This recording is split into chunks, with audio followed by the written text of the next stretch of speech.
I have to talk about your son, Harrison. He came on the scene just lighting it up on short tracks. I mean, winning the biggest races there was. And so that paved the way for him to make it to the big time. He runs for the Wood Brothers right now in the Cup Series. Tell me about your son, Harrison. I mean, I guess you don't got to go in depth, but I know you and Kim love him so much. Where is he at right now, and what do you think?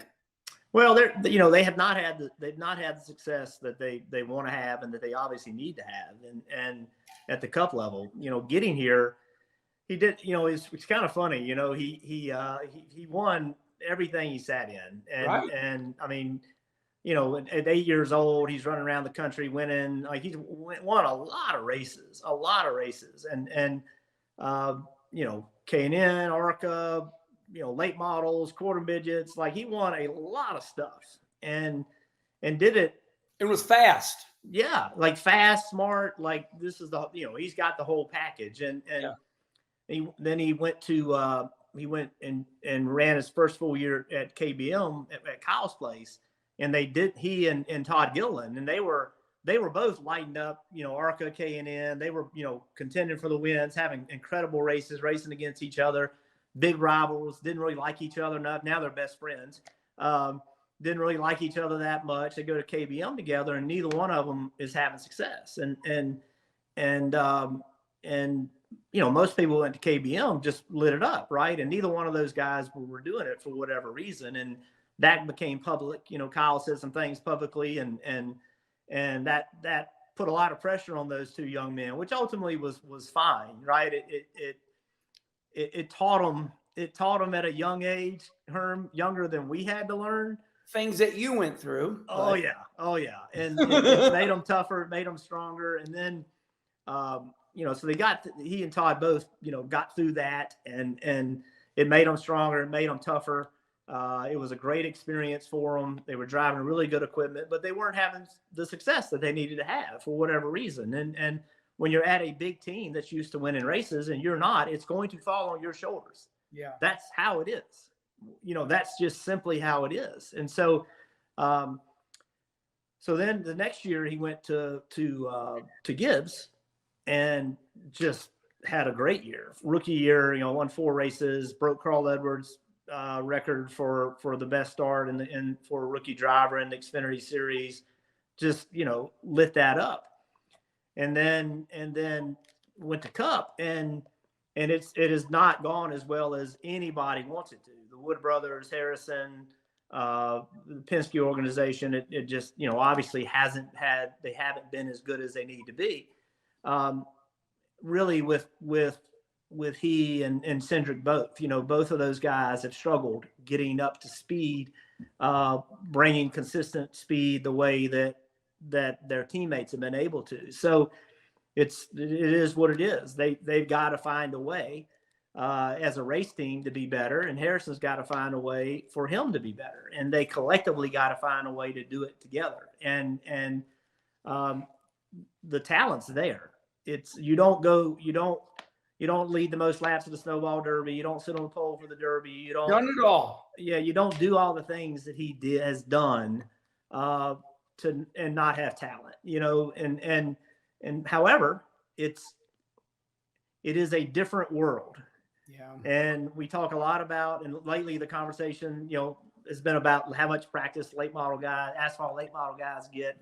Well, Harrison and a generation of drivers grew up COVID, and it completely changed Good how. Think about it. Like Harrison ran 3 Xfinity races at Gibbs full time, won the 2nd or 3rd race at California. Not, I may be wrong. The 5th race, I think the 5th race, Atlanta, is the one that got canceled. The COVID race got canceled. From that point on, no practice. Right. Hard on a young man. And so he greatly benefited from practice. Like he greatly benefited from lap time. So they still matter. Christopher Bell, Cole Custer, those guys, they came to me several, and they're like, we got to get practice. This stuff's will ruin our careers. Like, we got to find a way. But we haven't. We still really don't have practice. So, but it's that to me has hurt some young drivers, and some it hasn't. But it has hurt some young drivers. But it has had an impact. But now going into his third year in Cup, there needs to be an uptick in performance. There's no question. And the team's made some changes. He's really happy about the changes they made.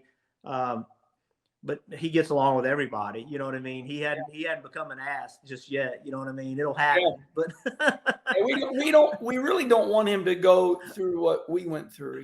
Breaking belts because we qualified 20th. Yeah, but you have to. And there's no way around it. You have to. I watch what he's gone through. I've watched what he's gone through, and I've paid attention to how he's handled it. And I'm really proud of how he has handled it, because it's hard.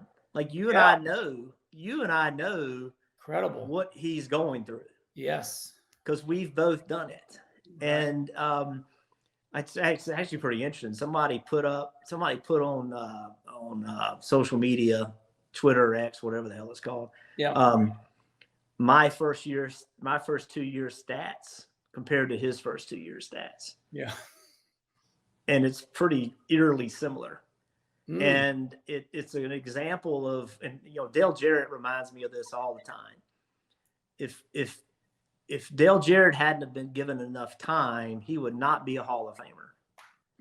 Remember, he came into Cup and then got sent back out of Cup and then came back into Cup. Mark Martin too.